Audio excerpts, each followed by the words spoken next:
একদিন নদীর ধারে মহুয়ায় মাতাল করা বিকেলে তাকে দেখল। নদীর পানে চেয়ে তার তালে তালে পথ চলছে। হঠাৎ আমাকে দেখে না থমকে দাঁড়িয়ে পড়ল, অবাক হয়ে আমার দিকে তাকিয়ে রইল, আর মুগ্ধ স্বরে বলল, এ যে দেবী। আমি না লজ্জা পেয়ে ছুটে পালিয়ে গেল। আর আমার বুকের ভেতরে না কেমন একটা উথাল পাথাল করছে।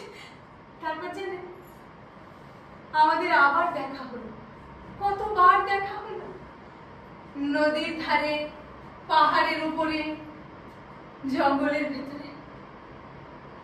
আমি না বাবুর ওই অবাক করে ভালোবাসায় কেমন পাগল হয়ে উঠলাম। সমাজ সংসার কোনো কিছুই মনে রইল না। বাবুর ভালোবাসার ডাকে মাতাল হয়ে উঠল আমার মন।